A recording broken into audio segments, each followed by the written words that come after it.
aha TikTok kiri hano kucakara kare abana nibazina batatire mwempare to kwahuro mushumana no musurukare bona nibashana bitime kamushobire kubu kushesha tuzina necho kumbatoshara abana badigida no muziki tugusakata abojo tukashara netugunywate tukumala bo bubina mutafa yecho TikTok nokutoko tokasinge motoka no kuchakala no kuchamukana no kubaruka TikTok abatine data bo bakiruka za dread za rogayi hazito tuchiku echikwatagire na talent nyewe ninchimanya so nyine twine kujya ogutimajyane n'amatetagira amabala shiza na African Queen kamukundira kala disigashi ya divo tamwe tamufala ye shigimilavo gutampimira abo mukabakambuza kabagira nyine Robina wanje hamwe n'abataka bambuza full stop kebonera gold yanje baby nontera ndeba mazima nompunzya ninkushabotangazya ngambira mazima nonkunda nonkuringa so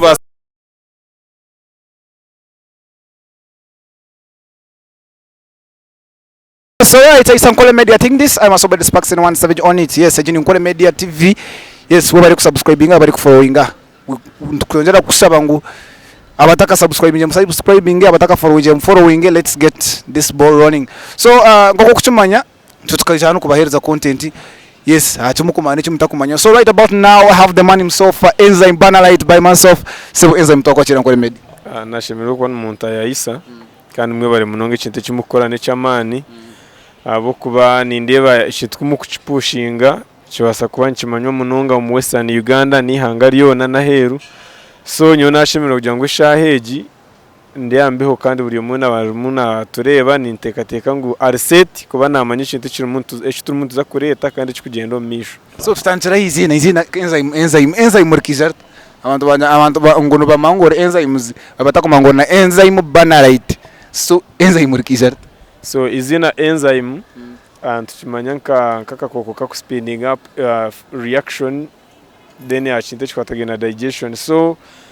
ekinakunze munakagambo speed kuba yo speed y'urukoro ni impango munonga kintu kinira pese yayigo. Yes, so speed nchega ngo enzyme Barnalite n'umuntu ari ya speed yahirira mu kite cya music industry. So ndumuni pushing speed ncho actually nyibomba to enzymes kugira ngo bachanguse kibe cyango mbanye enzymes yes zibe nyingi. So talking about that so oromuno murumba apparently ho kora music yawe ninga hina handa ho oine your best music ni mutekere muri rukungiri ari Arena Studios yo mwami JB mukaka Pandis niyo ndukubesingera kandi na videos niyo tukuzukora. So buri kimwe cyane cyo nankiriga rukungiri Arena Studios. So banzo yakuru ba fans bo barukungiri wisat abantu abakutureba ari NKORE Media na munonga abantu barukungiri umutawoni mbara fan base yanjye yo muri mbara ni mana bakora ko nyuma yango kintu numukimanya ngo turi muntu kipushinga munonga. So mwe bari munonga kwa numukunda Enzyme Barnalite mukamuteka hidara yahiye guruka nimbashaba ngo mugumene musubscribing channel yanjye no liking mu commenting kintu kiteka hidara iri kurenga ari yere turuho. So Enzyme music yawe wagisabira kwingana cye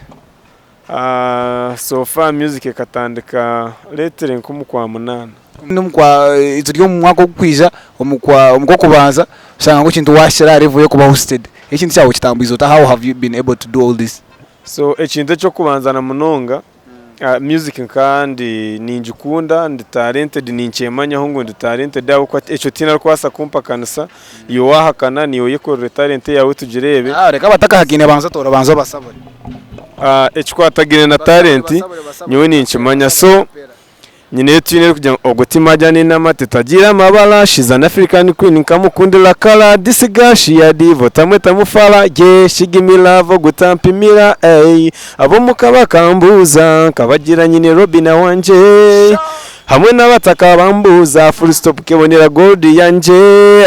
baby nontera ndeba mazima nompunzya ninkushabotangazya ngambira mazima nonkunda nonkuringa. So tune ziro nyingi nyine yo buteka nyine yo be my wife nyine yo nibindi munonga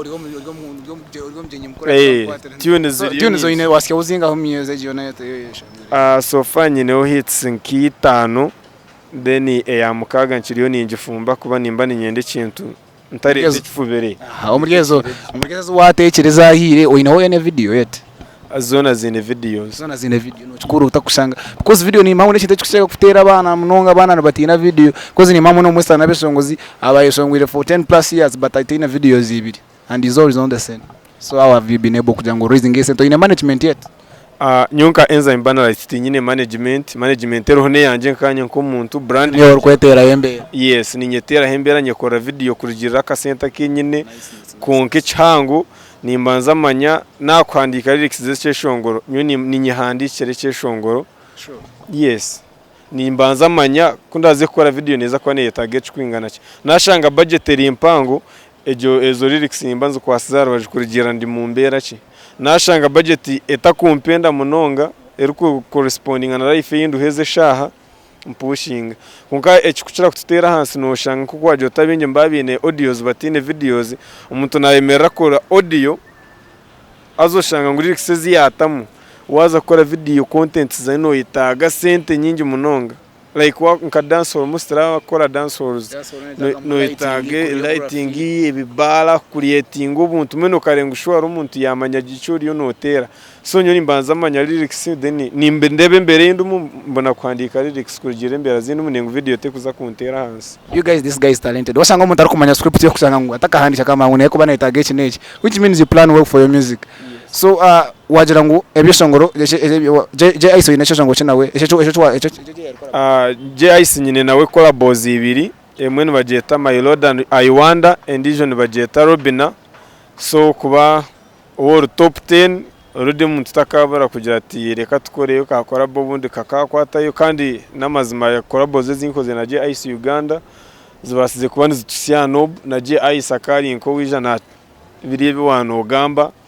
eshahidi je ice nawe nakimanya ngo umukoze reka guje no muri rukunje mba mwihira y'inkofi. So talking about industry muri rukunjire liyeta because nanye by the way warukunjire ngi warukunjire wabuyansa so rukunjire industry yanye liyeta ninga siko kwiza kuno muri bara then oka attending such nights mind to jam session is mind to backyard sundays are so hot za made in bar stuff like that. So industry it kunu ya nane ya kuri yes yona in Western Uganda industry konka enjawure hone echkwatagine na industry ya rukunjiri tuchiriye hansi munonga abwatana tutine tana pechkwatagine na industry ya music cause no shanga kuba umuru rukunjira actually twine munayitemwe nekira kubera ya saba guest house. Yes nebera ya saba guest house eri ya Friday ejo niyo rukuzaho okajiro tobunda hanimbasa kufuna abantu ba vibing mukonka nande mbara shuare like last night mbandi yasoho today turi made in mbara every Monday and every made in mbara kandi tumurundi gwanje go kubanza so ncoreka ngo kuriya amana na mace so ni ndonda hibese era kwa nyenda ngo kintu cyanje kitambure nkukunku cyenda so nashanga ngo yinkutora hariyo nahanye nika hasta kunyi musya higuru nimba mpaka wasiza hansi so rukunjiri turn-up yayo ekiri hansi munongo mu kintu cya music industry njuru ko ya most of time nyoni mbandi yaho muri mbara actually abinje mama munyeshongora mbara ngakini kitambura zo muri rukunjiri we just za obani YouTube obani nkaye all social media handles yoza ho typing mu Enzyme Barnalite nuza ko nofuna videos zirikiriya o liking o subscribing then yo take oka comment aho ninza ko yes kurigiro ko wareba eiza no jota kanta ukajiro tota ukajiro so no ichirziba kubahereza chance kuchallenge. So right now muri Western Uganda music goes no kora music uri nyankore ukora who would you love to work with because NKORE Media nirebwa every artist as long as it's in Western Uganda. So muri yabo bona I want you to look straight in the lenses who would you love to work with? Nyechkwatagene kugira ngo ngiro nakora nawe music ya mu Western Uganda eshahe gitaruho taro actually nywe nimba simu mu gubakora kuba haraha batuterire hidara ito turiyo ntwija turinka barumba revising obutabo bwabo. Anyway, who are those people in periods like 3 or I give credit so and so I give credit so and so no batakwenda kwa nabo it's okay. Of course you know them twinemu Rage nuwendo kutandikiraho orabe na mahakana sagenda korebyeye twinemu Rasta Chaz twinemu T Paul ogwe mwen tine n'iki kwasa kumugamba ko ogwo mushana nanyegesa ryo kuba kwandika lyrics za love twine Truth 256 cause nimuza kunsasoro gamba bashija kushaka kwa new music y'abakazi ninjukunda konka nore abakazi mose twakushaka kutera dance halls kugira ngo bomba bino twabo twaravu nkaposha na omega no kwatiriyo ka kote kabo biye bakabi ne kigendererwa ino abacankarenya so nimba nkunzire mu abatira okoma so now abantu because abantu atabenda kumanya music onajibona hata yana kwenda na kufuna hata because torabori ya Nkore Media every day, so how can they contact you babasa kubona bat like wa utafunire Nkore Media nyuwe nkanye nyine platform zezanje nyine TikTok channel nikoresa amazina Enzyme Barnalite waza hono searching music neija ofuna original sound okora mu challenge yawe yo kwano yitagiye obano yenda gukora challenge yo kuzina obano yenda ku rapping wano yenda gukora kiyoze gukora challenge kuko urukwenda oyine right nkumuhagize then media zizindi zona kasota mu Enzyme Barnalite mbakikamba kuretera is the musician born from Ntungamo bakutere byeshongoro byayife so ware media yari kumanya so ni tekateka ngo naye yanjora hechi wahandika mu yoneza kwereze cyo rukwenda wase kwa no chikoresa kuko ukwenda. So before I let you go now tandikira akeshongo ka my lord I want my lord I want nikajango ngu my lord my lord I wonder aha TikTok kiri hano kuchakala kare abana nibazina batatire mwempare to kwahura umushumana no musurukare bona nibashana bitime kamushobire